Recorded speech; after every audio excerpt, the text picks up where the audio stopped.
Hello everyone, मेरा नाम है Priyak and welcome to my channel. आज हम एक रियल लाइफ एग्जांपल लेके आए हैं। आज हमारे साथ है बैनर जो कि अपना एक्सपीरियंस जो शेयर करेंगे जॉब से रिलेटेड। वो बर्लिन में आए, उन्होंने एजुकेशन करी और उसके बाद अब वो फुल टाइम जॉब कर रहे हैं। तो आज हम उनसे पूछेंगे उन्होंने फुल टाइम जॉब कैसे फाइंड करी और उनको क्या क्या प्रॉब्लम्स आई और उन्होंने अपनी डिग्री कहाँ से करी, और अगर वो हम सबको कुछ टिप्स देना चाहें इस वीडियो के थ्रू तो वो कैसे देंगे। तो वेलकम कीजिए mister Banner. Hello. Thank you, Priyank. Thank you. तो Banner, how are you? I'm good, Priyank. Thank you. And how are you? हाँ, आई एम ऑलवेज गुड, मैं तो बढ़िया। Great. एंड आपने अपनी डिग्री कहाँ से करी और आप बर्लिन कब आए थे? बर्लिन की मतलब जर्मनी की शुरुआत जब हुई थी 2019 मई 2019 में मैं आया। बर्लिन के एक प्राइवेट यूनिवर्सिटी में मैंने अपने मास्टर्स फाइनेंस में किया। एंड हाँ, तब से यहीं पे हूँ जर्मनी। तो आपने जो मास्टर्स किया वो आपको कैसा लगा, मतलब कितना आपको लगा कि प्राइवेट इंस्टीट्यूट अच्छा है, या फिर अगर आप नाम ना भी ले अपने कॉलेज का और अगर आप वैसे बताएं कि प्राइवेट और पब्लिक में क्या डिफरेंस होता है, तो अगर आप थोड़ा सा उसके बारे में बताना चाहें। ओके। बेसिकली प्राइवेट और पब्लिक में जो डिफरेंस है, प्राइवेट जो कि आपको खुद को पे करनी होती है, जहाँ पे ट्यूशन फीस होती है, जहाँ पे कई सारे स्टूडेंट्स पे करते हैं 6,000 यूरोस पर सेमेस्टर के लिए। और डिपेंड उनका जो मास्टर्स होती है 18 मंथ्स का होता है या तो फिर 24 मंथ्स का होता है। ये डिफरेंस होती है। बट प्राइवेट जो इंस्टीट्यूट होती है वो आपको लाइव सिनेरियो बेस्ड रहती है, ज़्यादा इंटरेक्टिव रहती है। आपके जो कोर्स टीचर्स रहते हैं वो रियल बेस केस स्टडीज देंगे, आपको पूरी क्लास को इन्वॉल्व करेंगे। बट पब्लिक में एक एडवांटेज होता है कि रेपुटेशन ज़्यादा होती है, और उसमें आपको फीस वगैरह कुछ होती नहीं है। नॉमिनल फीस होती है सम 150 या 200 यूरोस पर सेमेस्टर। और जहाँ तक पब्लिक यूनिवर्सिटी होती है उतना ज्यादा इंटरेक्टिव नहीं रहते, तो आपको कई स्टूडेंट को मतलब जो होता है ना, लेक्चरर को पता नहीं रहता है कि उसका स्टूडेंट्स कौन है। तो ये सारी चीजें ऐसे भी इन्वॉल्व है सर। तो अगर हम बात करें स्टडीज के बाद जॉब सर्च करने की, तो अगर हम प्राइवेट कॉलेज में है या फिर पब्लिक कॉलेज में है, तो अगर हम पब्लिक में है तो उसका कोई एडवांटेज मिलता है या फिर आपका जो परफॉर्मेंस होता है वो आपके सीवी के ऊपर होता है? जहाँ तक मेरा ऑब्जर्वेशन है या तो फिर एक्सपीरियंस है, ऐसे ज़्यादा डिफरेंस नहीं है पब्लिक और प्राइवेट में। जैसे कि आप प्राइवेट से हो तो आपको जॉब मिलेगी नहीं, या तो फिर ऐसे प्रायोरिटी ऐसे ज़्यादा होता नहीं है। या तो फिर मेरे एक्सपीरियंस में नहीं है, तो फिर मेरे जो मैंने जहाँ तक कि मेरे जो फेलोज है उनसे भी है, इतना डिफरेंस नहीं होता है। बट एक होता है कि पब्लिक यूनिवर्सिटीज में स्टडीज जो होती है वो आपको जर्मन में होती है। तो फिर जो कंपनी होती है वो एक्सपेक्ट करती है आपको कि जर्मन आती होगी। तो ये ज्यादा डिफरेंस रहेगा लैंग्वेज। बट अगर आपको प्राइवेट में हो आप और आपको जर्मन आती है तो जॉब मिलने में ज्यादा दिक्कत नहीं आनी चाहिए। तो अगर कोई स्टूडेंट यहाँ से आ रहा है इंडिया से या फिर किसी और कंट्री से, तो आप उसको क्या सजेस्ट करोगे जॉब के वो पढ़ाई के साथ साथ जर्मन भी सीखे या फिर वो अपना पार्ट टाइम में ध्यान दे, क्योंकि दोनों चीज प्रैक्टिकली पॉसिबल नहीं हो पाती है कई बार। तो आपका क्या व्यू है इस पे? ये एक्चुअली बहुत अच्छा पॉइंट है एक्चुअली, क्योंकि तो मैं जब आया था जर्मनी ये सोच के आया था कि मैं आ जाऊंगा और मेरे पास इतना सारा टाइम है, मैं सीख जाऊंगा। बट टाइम कैसे चला जाता आपको पता नहीं चलेगा। तो फिर मेरा सजेशन ये रहेगा कि आप एटलीस्ट A1 और A2 जो हो, भले आप प्राइवेट इंस्टीट्यूट में आ रहे हो तो भी एटलीस्ट करके आना, क्योंकि तो आपको इंडिया में ज्यादा टाइम मिलेगा। क्योंकि तो यहाँ पे आने के बाद आपको सारी चीजें खुद से करनी पड़ती है। तो फिर आपको एक टाइम पे आपकी स्टडीज भी संभालनी पड़ेगी, एक टाइम पे अगर पार्ट टाइम जॉब भी करना पड़ेगा, और फिर उसके साथ साथ में अगर जर्मन सीखनी हो तो वो थोड़ा ज्यादा प्रेशर ज्यादा और होता है, और टाइम कैसे पता जाएगा पता भी नहीं चलेगा। तो जब हम स्टूडेंट होते हैं प्राइवेट यूनिवर्सिटी में, तो एक स्टूडेंट को क्या क्या प्रॉब्लम्स होती है, अगर एक तो आप बताना चाहें तो इस पे स्टूडेंट को ध्यान रखना चाहिए, और जो इस वीडियो के थ्रू अगर कोई सुन रहा हो तो वो अवॉइड कर सके वो प्रॉब्लम। मेरा एक ऑब्जर्वेशन था कि मतलब जब मैं एज अ स्टूडेंट था तो हम लोग कैसे होते हैं कि ज्यादा करके मैं ऑब्जर्व करता हूँ, हम इंडिया से आते हैं तो हम लोग कोई भी दोस्त लोग इंडिया से ही बनाते हैं, या तो फिर हम लोग ऐसे ग्रुप में चले जाते हैं कि जो इंडिया से ही हो। मतलब अगर मैं महाराष्ट्र से हूँ तो फिर मैं महाराष्ट्र के ग्रुप में मिलजुल के रहूंगा, या तो फिर मैं बाहर कुछ नया नहीं करूंगा। तो मेरा ये सजेशन रहेगा कि अगर आप जर्मनी आ रहे हो तो यहाँ के लोगों से मिलो, बातें करो, जर्मन सीखो, उनका कल्चर समझ लो। क्योंकि तो आप ये इंडिया की जो चीज है अपने इंडिया में कर रखी है, आप कुछ इतने दूर आ रहे हो तो कुछ नया एक्सपीरियंस करो। तो इसका मतलब कि घर में ही ना रहो, तो बाहर जाओ, हाँ, नेटवर्किंग बाहर भी जाओ। थोड़ा करो, जो कि आपकी हेल्प करेगा कि आप आपको रेफर कर दे जॉब के लिए, हाँ, तो कि रेफरेंस आपकी ज़्यादा यूज़ होगी। और अगर बिल्कुल। आप वैसे सीवी भेजते हो तो उसके चांसेस कम होते हैं। बिल्कुल, आप बाहर जाओ, सीधा रैंडमली बात करो। और ऐसा होता है कि कंफर्ट ज़ोन, मतलब जो इंडिया से जो आते हैं हम लोग, एक ग्रुप बना के मत रहो। या तो मतलब अच्छी बात है वो भी, क्योंकि तो हम लोग बाहर से आते हैं, हम लोगों को थोड़ा-सा इमोशनली अटैचमेंट रहती है अपने लोगों से वगैरह। बट एक ऐसा भी ग्रुप बना दो जहाँ पे आप इंटरनेशनली लोगों से कनेक्ट हो। हाँ जी, वो तो है, क्योंकि हर किसी के पास एक डिफरेंट आइडिया होता है। और अगर एक लाइक होंगे, इंडियंस होंगे, तो उनका हो सकता है आइडिया सेम हाँ, हो। और अगर दूसरे कंट्री से होंगे तो क्या पता उनका आइडिया डिफरेंट भी हो। सही बात। तो जब हम यहाँ पे एज स्टूडेंट आते हैं तो स्टूडेंट जॉब्स के लिए आपकी क्या ऑब्जर्वेशन है? अगर किसी को स्टूडेंट जॉब करनी है, कौन कौन सी जॉब्स हार्ड होती हैं ज़्यादा? या अगर कोई गर्ल है तो उसके लिए कौन सी जॉब अच्छी होती है ज़्यादा, या बॉय है? अगर ऐसा कुछ होता है तो, अगर हो सकता है ना होता हो, तो आपकी क्या ऑब्जर्वेशन है उस पर? ज़्यादा करके हो सके उतना टाइम अपना आपके प्रोफेशन में सर्च करो। अगर कई बार मतलब होता है कि हमें अपने प्रोफेशन में पार्ट टाइम जॉब नहीं मिलते किसी कारण की वजह से, मे बी लैंग्वेज होगी या तो फिर एक्स वाई जी कारण होंगे। तो फिर हमें जो भी अगर बट कुछ ऐसी चीज आती है कि हमें कुछ और फाइनेंशियली इंडिपेंडेंट होनी चाहिए, तो उस वक्त हम लोग कई सारे जॉब्स होते हैं। लाइक कई लोग मैकडोनल्ड्स में काम करते हैं, केएफसी में करते हैं, डोमिनोज में करते हैं, कहीं वॉल्ट में करते हैं एज अ फूड डिलीवरी वगैरह। तो ऐसे सारी चीजें हैं जाके आप अपना मंथली इनकम जो है वो अपना खर्चा वगैरह निकाल सकते हो। तो मतलब जैसे हमारे 18 मंथ्स का वीज़ा जब खत्म हो तो उसके बाद हमारे पास इतने पैसे हों, अगर हमारा घर से सपोर्ट नहीं है, ताकि हम 18 मंथ और जॉब सर्च कर सकें। बिल्कुल। क्योंकि मैंने कई स्टूडेंट्स को ऐसे भी देखा है जिनके पास पैसे खत्म हो गए थे, तो अब वो यहाँ पे रुके नहीं और वो वापस चले गए। तो अब वो कहते हैं काश हमने सब कर लिया होता। तो आप इस बात से एग्री करते हो? नहीं, सही बात है, ये बिल्कुल सही बात है। हालाँकि कुछ केसेस मैंने ऐसे भी देखे हैं जो एक्चुअली वैसे लाइफ जैसे प्रियांक बता रहे वैसे हुआ है। और इसीलिए पहले भी आप जब आते हो, अच्छी बात है, आप एन्जॉय कर रहे हो जर्मनी, घूम रहे हो वगैरह।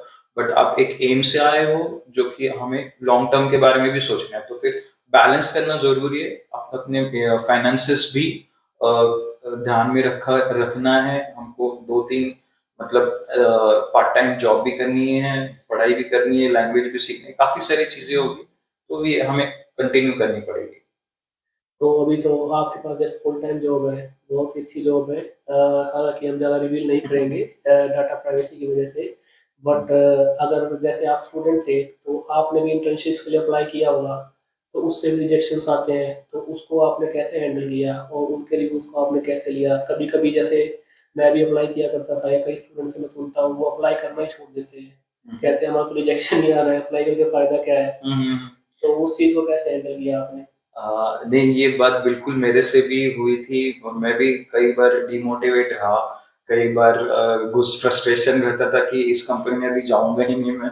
बट थोड़ी टाइम के वक़्त ऐसा रियलाइज़ हुआ कि मैं कुछ गलत कर रहा हूँ।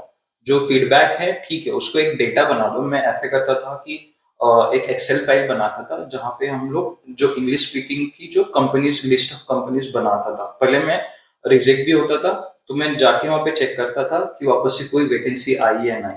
तो ऐसे अपना खुद का एक डेटा रखो साथ में, और एक्सेल वगैरह फाइल बना दो और हर बार चेक किया करो। और रिजेक्शन तो नॉर्मल है, कई बार ऐसा भी होता है कि मतलब आप अप्लाई कर रहे हो और कुछ रिस्पॉन्स भी नहीं आ रहा। तो फिर इस वक्त आपको थोड़ा सा फोकस ही रहना है, डिमोटिवेट होके कुछ मिलेगा नहीं आपको। क्योंकि तो आपने जो डिसीजन लिया है यहाँ पे आने का, आपने जो ड्रीम देखा है इतना बड़ा करने का, तो फिर उसके लिए हमें मोटिवेट ही रहना पड़ेगा। तो एटलीस्ट एक टारगेट ऐसे रखा करो कि दिन में हम लोगों को एटलीस्ट 2 से 3 एप्लीकेशन सेंड करनी ही है, भले कुछ भी हो। दिन में 3 या तो फिर हफ्ते भर का आप टारगेट रख लो कि हफ्ते में 10 जॉब अप्लाई करनी ही है, भले आप रिजेक्शन हो या ना हो, बट आपको अप्लाई करते रहना चाहिए। तो जैसे आपने फुल टाइम जॉब जब अप्लाई करनी चालू करी, तो उसमें आपने क्या-क्या स्ट्रगल्स फेस किए? और उसमें अगर आप कवर लेटर और सीवी के बारे में कुछ बताना चाहें कि आपने उसको कैसे इम्प्रूव किया, जब आपके रिजेक्शंस आते थे और उसके बाद आपको जॉब मिली और आपके कई इंटरव्यू इंटरव्यू भी हुए, आपका कई बैंक्स में भी इंटरव्यू हुआ, तो वो इंटरव्यूज़ आपको कैसे मिले? और उसमें आपने क्या-क्या चेंजेस किए अपने सीवी और कवर लेटर में? चेंजेस एक्चुअली कैसे होता है, आपको कीवर्ड्स पे बहुत ज़्यादा फोकस करनी होती है। अगर अभी मैं आपको एग्जांपल दूंगा मेरे बैंकिंग इंडस्ट्री से, जो क्योंकि तो मेरा एक्सपीरियंस उसी से है, तो आपको एक एग्जांपल ले लो कि आपको ओपनिंग जो है अकाउंटिंग की है, बट आप डाल रहे हो कैश ऑपरेशन या तो फिर कुछ फलाना डाल रहे हो, तो आपको ऐसे सीवी बनाना है या तो फिर कीवर्ड्स ऐसे डालने हैं कि आपको अकाउंटेंट वहां पे मैच करना पड़ेगा, क्योंकि तो कई सारे एप्लीकेशन है तो फिर कंपनीज ऐसे है वो ऑटोमेटिकली जो होते हैं उनकी रिसर्च मतलब बैकग्राउंड में अल्गोरिदम्स चलते रहते हैं। तो इसके लिए आपको सूटेबल वैकेंसी के हिसाब से और आपकी एक्सपर्टाइज के हिसाब से ये दोनों मैच करके आपको सीवी बनानी होगी। और सीवी भी वैसी, और हालांकि जब मैं नया आया था तभी मुझे पता नहीं था, मेरे 4 पेजेस का सीवी रहता था, और मैं वैसे ही अप्लाई करता था।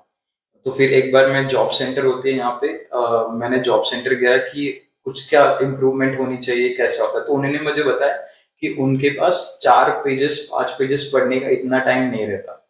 तो बहुत जरूरी है कि आपका जो सीवी है 2 से ज्यादा पेजेस का ना होना चाहिए, भले आपका एक्सपीरियंस 10 साल हो, 5 साल हो या 2 साल हो। और सीवी पे जो है आपको अपना जो है एक पिक्चर, प्रोफेशनल पिक्चर होनी जरूरी है, ताकि पता चले कि मतलब आपका एक इमेज आइडेंटिफिकेशन जो होती है वो चीज आती है यहाँ पे। तो ये बेसिक जो है चीजें आपको रिज्यूमे या तो फिर सीवी में होनी चाहिए। और कवर लेटर में भी आपको कई टेम्पलेट्स होते हैं, बट मैं रिकमेंड करूंगा आपको कि आप अपना खुद का टेम्पलेट बना दो। थोड़ा सा टेम्पलेट रहेगा तो भी आप खुद से थोड़ा सा इनिशिएटिव लो, थोड़ा क्रिएटिव बनो।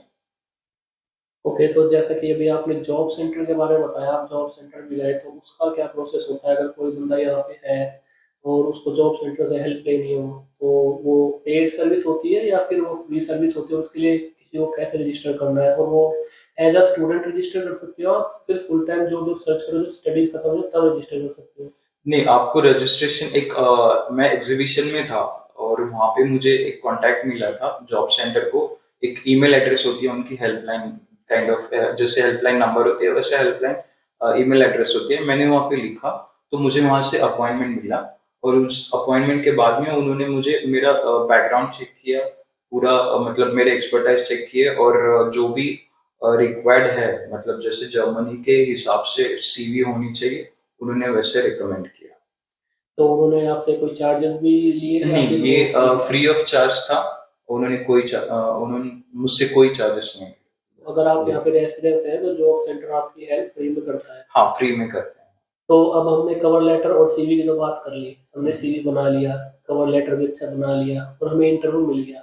हम्म। उसके बाद क्या टिप्स होंगी आपकी कि इंटरव्यू में कैसे जाना है या फिर क्या नोट होता है? मान लो आपका इंटरव्यू बहुत ही फ्रेंडली है, तो वो सब कुछ नोट करेंगे या फिर वो इग्नोर कर देंगे उस चीज़ को और अगर आप कुछ गलत बोलोगे तो? मैं इंटरव्यू के पहले एक चीज फॉलो कर रहा था। मैं अगर जिस बंदे से मुझे इनविटेशन मिलता था, तो उसमें एक बंदा एचआर का रहता था और एक बंदा जो है मैनेजर लेवल के रहता। तो मैं लिंक्डइन पे जाके वो बंदे से जो है उसका बैकग्राउंड चेक करता था कि मतलब वो कहाँ से आया है, मतलब उसको क्या नॉलेज है, कैसा एक्सपीरियंस है। और मैं वो चीजें उसको यूज में अपने सीवी के साथ, जब हम लोग इंटरव्यू देते हैं तो वो लोग देखते नहीं वर्ड टू वर्ड अपने सीवी में कितना क्या क्या लिखा है। तो आपको ऐसा कुछ करना है या तो फिर ऐसे पॉइंट क्लियर करने होंगे कि वो उसको रिलेट हो पाए। उसका प्रीवियस एक्सपीरियंस है तो फिर करंट एक्सपीरियंस है, उसको रिलेट होना चाहिए जो आपका करंट एक्सपीरियंस है। मतलब अ, आपको थोड़ा उसके पॉइंट के हिसाब से भी आपको अपना इंटरव्यू ये करना पड़ेगा। आपको जब बात कर रहे हो इंटरव्यू में वो चीजें मेंशन करनी पड़ेगी कि मैं ये करता था, मैं अकाउंटिंग करता था, मैं या तो फिर कैश मैनेजमेंट करता था। ये ऐसे वर्ड जो है आपको उनकी लिंक्डइन से पता करने पड़ेंगे। तो जैसे कि कई बार मैंने भी इंडिया में भी इंटरव्यू दिया है, तो अगर मुझे कोई चीज़ नहीं आती, तो मैं कोशिश करता था उसको बताने की, चाहे सही हो या चाहे गलत हो। तो यहाँ पे आपका कैसा एक्सपीरियंस है? अगर आपको नहीं भी आता, तो भी अगर आप कुछ भी बता दो या वो रिलेट ना हो, तो आप उससे बचोगे या फिर आप बताना पसंद करोगे उस चीज़ को? नहीं, नहीं, क्यों मैं करोगे? यहाँ पे वो कहते हैं ना, honesty is the best policy. आप रिस्क ना लो, क्योंकि तो वो एक्सपर्टाइज रहते हैं, वो मैनेजर्स रहेंगे, अपने एरिया में एक्सपर्टाइज रहेंगे। तो उनके साथ आप जो चीजें आपको नहीं आती है और वो बताने जाएंगे, तो आप कहीं ना कहीं फंस जाओगे। तो मैं कहूंगा कि मुझे ये चीज नहीं पता है, तो ऑफकोर्स वो समझ सकते हैं कि हर चीज सबको पता नहीं होती है, तो वो उतना आपको, बट वो एक और भी पॉइंट रहता है कि वो आपको देख सकते हैं कि एज ए ऑनेस्ट पर्सन। और जॉब कल्चर कैसा है? जैसे कि अब तो आप काफ़ी दिन से जॉब कर रहे हो, जर्मन का जॉब कल्चर कैसा है? जैसे इंडिया में तो थोड़ी प्रॉब्लम्स होती है कि ओवर टाइम भी करना पड़ता है आपको, और हॉलीडेज की भी प्रॉब्लम होती है। तो अगर हम इंडिया से कंपेयर करें, तो यहाँ पे क्या क्या डिफरेंस अभी तक आपको देखने को मिले फुल टाइम जॉब में, और आप क्या बताना चाहेंगे इसके बारे में? जॉब कल्चर के बारे में मैं कई ओपन हैं लोग। हम बोलते हैं कि जर्मन बात नहीं करते हैं, ज्यादा ओपन नहीं करते, बट जब बात आती है काम करने की, तो वो आपको ऐसे मतलब ऐसे ही आपके पास कुछ 10 सवाल भी रहेंगे, तो वो 10 सवाल का आंसर आपको दे देंगे वो। तो ये चीज होती है। और वर्क कल्चर जो है, आपको आपके डिपेंड रहता है आपके जॉब पे, कि अगर कोई किसी को अगर 6 बजे, मतलब जॉब खत्म हो ही रहा है 6 बजे, तो वो बंदा 6 के पहले भी अपना काम खत्म करेगा। और समझो 5 बजे के, शाम के 5 बजे तक काम खत्म हो रहा है, तो उस वक्त कई बार आप जल्दी जा भी सकते हो, या तो फिर जल्दी आ भी सकते हो। काफी फ्लेक्सिबिलिटी रहती है। और हालांकि अगर आप फैमिली पर्सन हो, आपके कुछ चिल्ड्रंस है, तो उनको प्रायोरिटी छुट्टियां मिलने के लिए, या तो फिर लेट आने के लिए, ऐसे कुछ प्रायोरिटीज आपको ज्यादा होती है। तो काफी ओपन होता है जॉब कल्चर। बस ये है कि आपको भी थोड़ा ओपन रहना है, आपको भी उनसे बातें करनी है। थोड़ा ट्राई करो इंग्लिश जर्मन बात करने का, अगर नहीं आती है तो भी इट्स फाइन। बट वो मना नहीं करेंगे कि आप झूठ गलत बात कर रहे हो जर्मन में, बट ये देखेंगे वो कि आप जर्मन सीख रहे हो। तो ये थोड़ा सा ओपन माइंडेड हमें भी रहना चाहिए। तो जैसे कि अगर ऑफिस में, जैसे हर चीज़ तो किसी को नहीं आती, मान लो आप भी कभी किसी चीज़ में अटक जाते हो, तो आपके कलीग्स आपकी हेल्प करते हैं, या फिर वो थोड़ा ऐसे कहेंगे नहीं नहीं ये आपको सीखना चाहिए था, या फिर आपको सिखाने की कोशिश करते हैं, या फिर वो कहेंगे नहीं ये आपको सीखनी चाहिए, अलग से ही सीखनी पड़ेगी? नहीं, नहीं, ये मतलब अभी जो एक्सपीरियंस है मेरा, मैं बस कई सवाल रहते हैं और वो सवाल मैं पूछता हूँ। उन्हें भी अच्छा लगता है कि ये सवाल, बट ऐसे होता है ना कि हम अपना ट्राई नहीं कर रहे और सवाल पे सवाल भी पूछे जा रहे हैं, कि आपको एक चीज 10 बार बताइए और अब 11वीं बार आप फिर से जाओगे वही सवाल करने के लिए, तो थोड़ा बहुत वो दिक्कत आ सकती है। वो आपको बताएंगे नहीं, या तो फिर आपको फेस पे कुछ ऐसे हर्ट नहीं करेंगे, बट वो कुछ एक्सप्रेस हो जाता है कि आपको, नहीं, हमें भी अपनी रिस्पॉन्सिबिलिटी होती है कि आप 10 बार कोई बंदा समझा रहा है, तो हमें थोड़ी बहुत अपने एफर्ट भी लगाने पड़ेंगे। तो वो बात होती है। तो इसका मतलब आपको अपना होमवर्क करना पड़ेगा कुछ पूछने से पहले, ऐसा नहीं कि हाँ, बस आप पूछते ही जा रहे हो, तो बिल्कुल। अगला बंदा भी परेशान हो रहा है कि हमें इसको हाँ, मैंने कितनी बार बता दिया। हाँ, बिल्कुल, अपना होमवर्क ज़रूरी है। तो फिर उन्हें भी पता चलेगा कि आप कुछ एफर्ट ले रहे हो, आप एफर्ट नहीं ले रहे हो और पूछते ही रह रहे हो, पूछते ही रह रहे हो, तो वो थोड़ा-सा प्रॉब्लमैटिक सिचुएशन है। तो इस बात से तो मैं भी एग्री करता हूँ, क्योंकि मेरे जो कलीग्स हैं, जर्मन्स हैं, या फिर यूएसए के हैं, या फिर किसी भी कंट्रीज़ के हैं, क्योंकि मेरी मल्टीनेशनल कंपनी है, तो जब भी मैं उनको फ़ोन करता हूँ कुछ पूछने के लिए, या फिर जब वो ऑफिस में रहते हैं, तो वो हमेशा मेरी हेल्प करते हैं। और ऐसा नहीं कि वो हमेशा कॉन्सेंट्रेटेड वर्क से रिलेटेड बताते हैं, अगर मेरे को नहीं समझ में आ रही, तो दूसरा कोई फ़नी एग्जांपल लेके भी बताते हैं, तो ये चीज़ मुझे भी अच्छी लगती है। तो ये था बैनर का इंटरव्यू आज हमारे साथ। हम और कोशिश करेंगे ऐसे इंटरव्यू करने की। तो अगर आपको ये वीडियो पसंद आई है, तो इसको लाइक करें, अपने दोस्तों के साथ शेयर करें, और चैनल को सब्सक्राइब करें। और हम थैंक यू कहना चाहते हैं बैनर को, जिन्होंने अपना टाइम दिया आज इंटरव्यू के लिए। अगर आप इससे कुछ सीखें, तो इस वीडियो को लाइक ज़रूर करें। मिलते हैं आपसे नेक्स्ट वीडियो में, तब तक के लिए बाय।